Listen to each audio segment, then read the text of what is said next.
Hey, what's going on, guys? It's your average YouTuber, Unstoppable9426.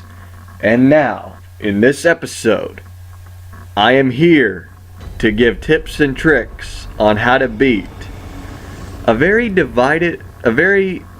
boss that's divided within the community, whether to love or hate. Rom the Vacuous Spider. And now I know there's a lot of arachnophobes out there that are like, oh no, not a spider. Trust me, once you see it, it doesn't really look like a spider. It looks kind of like a potato. And if you think of it as a baked potato, it makes life really, really easy. But anyway, Rom's fight is very simple and straightforward.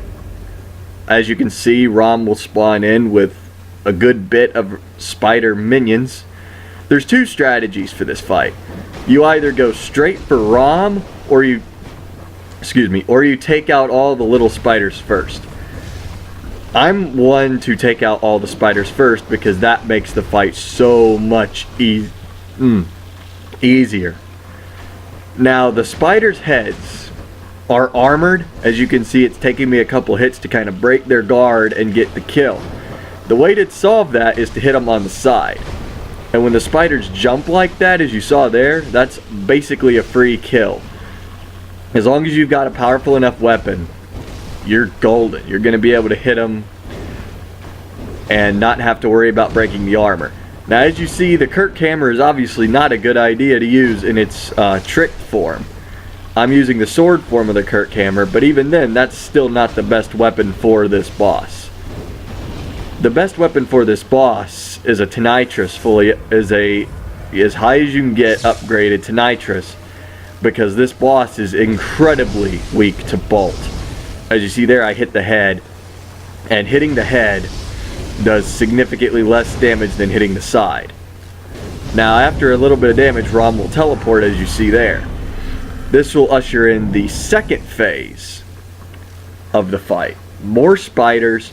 And Rom actually gains some attacks now. As you saw there, Rom was relatively docile when I was up at her. Now when she raises her belly like that, it's going to be followed by this meteor shower. My strategy for that is to either roll spam constantly or just run for it. Personally, I prefer to run for it, but you can do whatever you believe is best. Now as you see, the bolt on my Kirk hammer really is doing a number on those spiders. There's the AoE attack, and this fight you're going to see I have a lot of RNG where in Rom's third phase, yes there is a third phase, I just kept getting nailed by this over and over and over. Now when Rom lays on her back, the meteors don't come from the sky, they come from under the water. Yeah, don't get me started on how we're walking on water here. What are we, Jesus or something? But with regards to that, that's irrelevant at this point. This boss area is a very open area, which is great for this fight. And as you see, after a bit of damage, Rom will teleport again. This will usher in the third phase. Rom becomes more aggressive in this stage. And this time when you get closer, it won't be just a simple AoE attack at times. Rom will thrash around like a little crying baby, and if that move connects, it will obliterate you. And in this stage, you really have to be careful about making sure you kill the spiders prior to Rom. Because if you don't, did you see that there? Those spiders literally were in complete unison. If they would have both hit me, that would have been a one-shot. See right there, Rom's flailing around right there. If Rom were to hit you, and those spiders then jumped on you or did another attack, that's game over. And that's when this boss fight gets tough.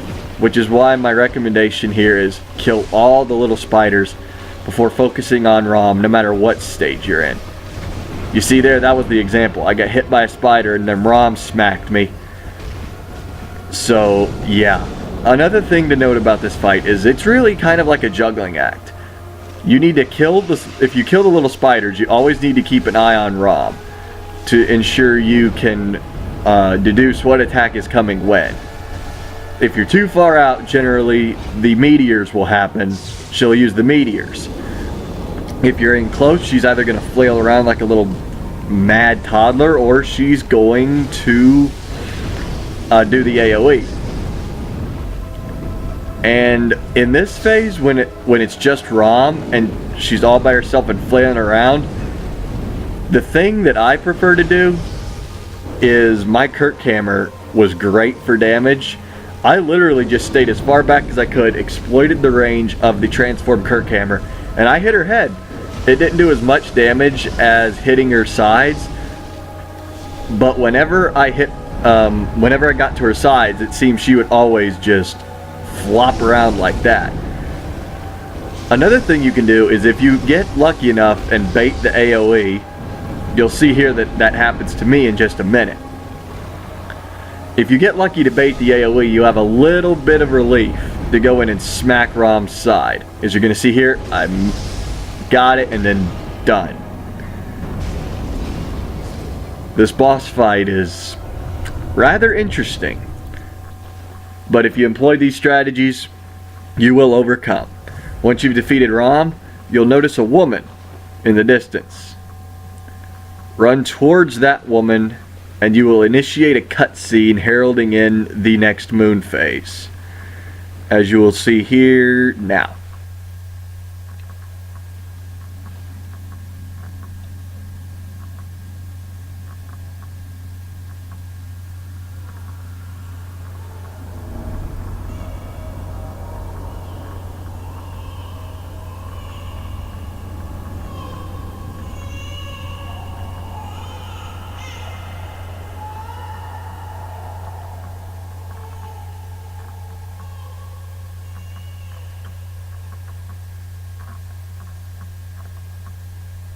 The thing about the lore implications of Rom is that Rom is the veil, has the veil holding back the blood moon under her control.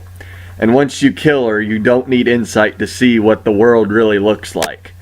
The lesser amygdalas will all become visible on the walls.